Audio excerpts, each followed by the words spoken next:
अपने पति सुरेश को कुछ साड़ियाँ दिखाते हुए और ऊंची आवाज में समझाते हुए आरती बोली, सुनो जी, मैं कह देती हूँ, बहनों के प्यार में अंधे होकर अपनी कमाई को यूं पानी की तरह बहाने की कोई ज़रूरत नहीं है।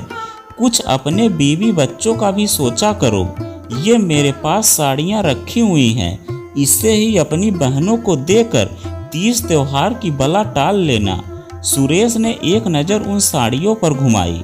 उससे देख वो समझ गया ये वही साड़ियाँ हैं जिन्हें आरती को आस पड़ोस वालों के यहाँ कुछ फंक्शन में जाने पर उपहार स्वरूप दिए गए थे और उसे बिल्कुल पसंद नहीं आए थे।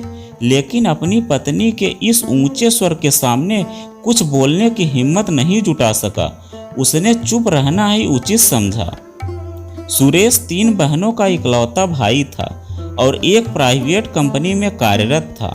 सुरेश की पत्नी आरती को यूं तो कभी किसी चीज़ की कमी नहीं हुई थी, लेकिन जब भी वह सुरेश की बहनों को मायके आया देखती थी तो उसके सुर बदल जाते थे और वह सुरेश के लिए भड़कती रहती कि अपनी बहनों के लिए इस घर की सुख शांति को दांव पर लगाकर सब कुछ लुटा दो, और न जाने क्या क्या कहती।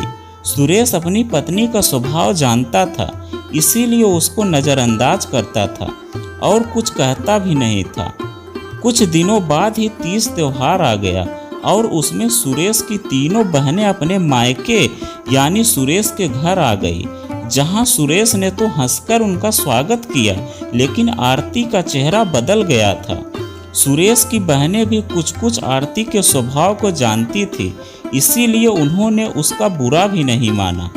आरती उन सब को आए देखकर कुड़कुड़ाती हुई अपने कमरे में चली गई और सुरेश से कहने लगी, देखो, मैं कह देती हूँ, जो मेरी बचत के पैसे फिजूल में अपनी बहनों पर खर्च किए तो ये सब आ गई हैं मुंह उठाकर तीज त्योहार के बहाने पैसे ऐंठने। आरती की इन बातों को सुरेश की बहनों ने सुन लिया और उनसे ये सब बर्दाश्त नहीं हुआ और सुरेश की बड़ी बहन बोल पड़ी, देखो भाभी, हम सब यहाँ कोई पैसे ऐंठने नहीं आते हैं, वो तो हमें अपने मायके से लगाव है और अपनेपन की चाह में हम यहाँ आ जाते हैं।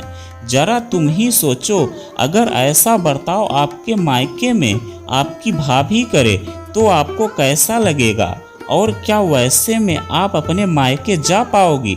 नहीं ना। और फिर बिना मायके के आप खुद अकेले पढ़कर ससुराल में सिमट कर रह जाओगी। उसकी ये बातें आरती को समझ में आ गई और वो आंसू बहाते हुए उनसे माफ़ी मांगने लगी। फिर उन्होंने आरती को माफ़ करते हुए गले लगा लिया और ये सब देखकर सुरेश के चेहरे पर भी मुस्कान आ गई।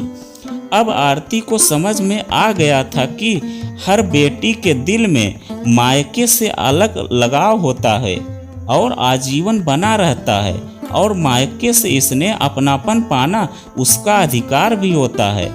तो दोस्तों, यह कहानी आपको कैसी लगी कमेंट में लिखकर ज़रूर बताइएगा। अगर आप हमारे चैनल पर नए हैं तो वीडियो को लाइक और चैनल को सब्सक्राइब ज़रूर करें।